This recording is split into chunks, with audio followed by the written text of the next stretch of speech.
The MBA admissions process is a little bit like dating. I use that analogy because I think applicants, especially at the beginning stages, think of it as a one-way street where they have to impress us. But it's really, they should think about it as a two-way street. Not only are you trying to show your best, but you also want to fit with the person. You want to find someone who's going to be a good fit for you to bring out your best. And so I want applicants to approach it from that way so they are checking us out just as much as we're checking them out. It just happens at different stages that one party's checking the other party out. I had an artificial filter of I wanted to find someone who was 5'10" or taller. Now, I'm only 5'1", so people kind of laugh at that. But had I been so strict with that filter, I would not have found my husband who was 5'9", and he was the love of my life. And he's a great fit for me. And so I want applicants to approach it in the same way. Don't have these artificial criteria that may prohibit you from finding the school that is really going to be the best place for you and help you thrive and achieve your personal goals. What kind of a person is a good fit for the program at Ross? Who should be applying to Ross? Okay, you want to make sure you're smart. I want to make sure that you kicked butt in your jobs and that you're going to be take initiative and be a good team player. I mean, the first two are given in any top MBA program. We want to be smart and be accomplished. Different schools look for different things.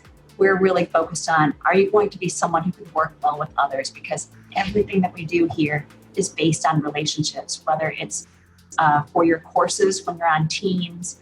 Math is an intense experience. You're spending 7 weeks full time with 4 or 5 other students. You better know how to work on a team or else it's really going to go badly. And then when you go into your jobs, it's all going to be about people. We really want to see how you interact with other people who are new to you and you're working on a task that is new to you that you can't prepare for. How are you going to approach this? And so we do that through our team exercise, part of our interview process. So we can gauge, how do you work with new people? How do you communicate? How are you going to navigate this unfamiliar situation? That's one of the things that we hear a lot from recruiters. We want students who are going to be able to manage ambiguity. We're not going to spell out everything that they need to do on their jobs. Sometimes they're going to have to just figure it out. We need people who are going to be smart enough, take initiative, know how to ask the right questions, know how to solve the right problems, and then work with other people to get information they need to solve whatever challenge they have in front of them. And now, what kinds of people might be a poor fit for the Ross program and they should really look somewhere else for their MBA? So we know that there are some people who prefer to work independently. All MBA students are ambitious, but if your ambition means you've got sharp elbows, they're not going to find a lot of people who are going to be like them here. Humility goes a long way, especially if you are very accomplished. We like people who are going to still be team players and not say, I, me. We want people who know how to work with others to make great things happen. If someone wants to apply, what should they do? So the first thing that I hope they have clear in their minds is why they want to get that MBA. What is kind of the vision for how is this going to help me in my career? And does the MBA make the most sense to do that? Hopefully they have a clear reason other than I hate my job and so I got to do something different. Hopefully they have a vision of what is it that they might want to do next. And then thinking about how do I know that this is the right decision? What are the things that point me in this direction? And then what will I bring to the table? What kind of skills and knowledge and personality will I bring to a community where I will be adding value to that community, not just being a taker, but also a contributor to the knowledge and experience of my classmates?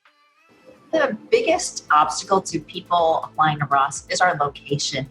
I think people think, number one, it's in the Midwest. It's probably not going to be vibrant. I'm not going to be surrounded by people who are going to be ambitious and interesting. That couldn't be further from the truth.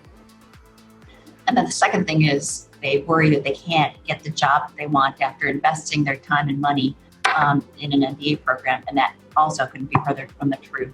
So it's less of a certain profile and more of a mental block around location that we hope we can get more applicants to get out of their minds. Tell me a little bit about how you guys see the role of the GMAT in the application. It's one data point for us. It's a standardized way for us to gauge your readiness for the coursework that you're going to be doing in the MBA program. It's a measure of, are you going to be ready for the kind of courses you're going to take in the MBA program? And we need that data point in a standardized way so that we don't bring in students who are really going to struggle, because it doesn't do, it's not a service to the student or for us. One of the other things you said elsewhere was that you appreciate it when someone takes the time to raise their test score. It says a lot about their character and their stamina and their seriousness. If you take it once and you get a score that may not be your best effort, why wouldn't you do it again? We want to see strivers. We want to see people who are going to put their best foot forward. And the MBA program is going to be really tough. You have to be able to do the tough things. And the same is going to happen when you're recruiting.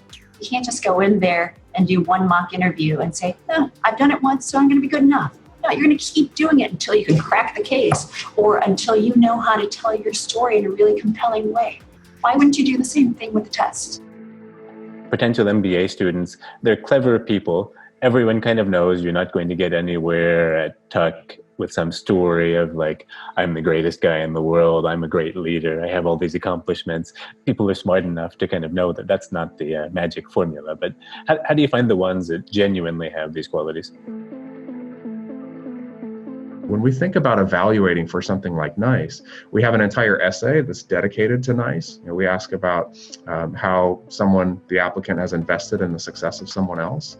We also ask the recommenders in our recommender questions about when the applicant has worked with somebody, how they interact with others, especially when that interaction is difficult or challenging, right? And then we also have our interviewers. When students interview, we have our interviewers trained to be looking for examples and anecdotes that would capture this behavioral pattern. I fundamentally believe that this is a hard thing to fake. And if it is something that you are faking for the purpose of an application over the course of these sustained efforts and probes to try to understand, do we see these things? The reality of whether or not this is actually fundamental to your character does come out. And we are seeing really strong differences between people for whom this is natural and authentic, and others for whom this is put upon and forced. And there's a difference between transactional interactions and genuine emotional interactions, right? And so the examples that we see where there is very clearly a transactional nature to it, that doesn't reflect the same level of depth and engagement as the ones where there was a genuine desire to invest in that person. And that really does come out in essays and examples. You really can see that difference. I also think it's really powerful in these examples when the person strikes a balance between caring about the other person's growth while also realizing that they too are growing from that experience and that example. And so it's not just about a quid pro quo, so to speak, right? Where, I'll help you now, you'll help me later. But it's a belief that this really is a mutual investment, and everybody engaged in this interaction is stronger when there's genuine habits of kindness, a genuine investment, and a real sense of commitment to wanting to make sure that that outcome is improved for everybody involved. Tech, of course, is probably not the school for everybody. Who's not a good fit at Tech? You think about the way we talk about SMART, it has to do, yes, with some academic aptitude and some performance metrics, but it also has to do with the attitude and the orientation towards confident humility and acknowledging what you know and what you don't know. So if we have a candidate who's out there who considers himself or herself a know-it-all, and somebody who thinks, well, I have all the answers, and so I'm the smartest person in this room, and I'm going to make sure that I let my knowledge be known, right? That's going to be a really hard fit for Tech. It is a place where you are expected to be, yes, confident in what you know, but also humble about the things that you don't. And so it's tough for somebody who has that extreme sense of confidence, and you might even say cockiness, to come here and to fit into the community and align with the community in a good way. And so I think about candidates for whom the ends always justify the means. That's going to be a tough profile for the Tuck School as well. And so, there are some people for whom the results are the end all be all goal, and we care about how you get those results. right? We care that you're using wisdom and judgment along the way. And then finally, I think about awareness, and that has much to do here with understanding how you've gotten to the place of business school and what you want to do going forward.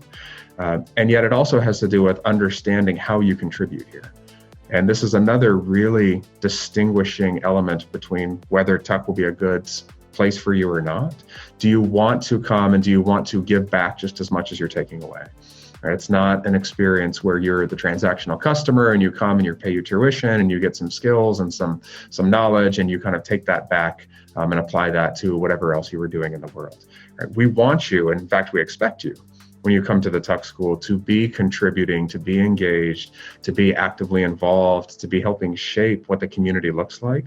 And so the student who wants the MBA but isn't prepared to contribute in a very consistent and deep and sustained way, it's going to be a very tough experience at the Tuck School. What kinds of applicants do you wish that you saw more of in the pool? Who should be applying to Tuck who's not already applying? I think there are applicants looking at an MBA who automatically opt into some subset of schools that perhaps people in their firm have a history of going to, that is understood within their country to be a place that is especially desirable.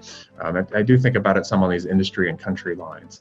And I think there is some sense in some of these corners, right, that there are only certain schools that you should really consider. And I think that's limiting yourself to communities that may be particularly transformative, particularly powerful for you on a personal level. How do you not let brand and rankings drive the decision entirely? Right? I think there are candidates who would be excellently aligned with this place, I think would flourish, who would succeed, who would thrive here, that are not even stopping to take a good look at what the community has to offer. And that's, that gives me pause. That makes me sad, right? That's the kind of thing that keeps me up at night. So I would want those candidates to take a close look at this place and come see us, right? Or interact with members of our community and try us on for size. Ask about what makes us special and see if that feels like it aligns with what you want to get out of this experience. I would love for all of you who are interested in business school and who are seriously considering a place like Tuck to take the opportunity to come and see us. But we're pretty generous with our interview invitations. And so whenever we come across somebody who we find may have the potential to succeed here, we are liberal and generous in inviting that person to interview. So we actually invite quite a lot of people to interview, and I wish we could admit them all. I wish we could admit everybody who applies. There's incredible, and inspiring stories that we see in the applicant pool. I will confess that we like the open interview policy being here on campus. It's both for us and for you. Right. So for you as the applicant, it allows you to have control over the schedule and it allows you to see the campus. But there's an element of it that's for us as well. And it is an incentive to get you to come to campus. Right. So there was a time many years back where we didn't have that requirement attached. And the number of people who would have otherwise visited campus but chose to use the Skype or the video conference to be able to conduct the interview was much, much higher. And we missed out on the opportunity to show our great campus to you. Right? I had a student who was here 2 weeks ago. He was visiting from the Caribbean, and he was skeptical about having to travel all the way from the Caribbean to Hanover to come and do the interview, but he chose to do it. And he told me afterwards, I now totally understand why Tuck requires us to come to campus. I would not have thought as highly of Tuck if I had not come to campus. The community is amazing and wonderful. And so these are things that, even as I acknowledged just a moment ago, I want to create more of this sense off campus. Nothing will ever replicate being able to come to campus and seeing it and feeling it for yourself. From a statistical standpoint, the admission rate for people who interview on campus and people who we ask to interview off campus, it is identical.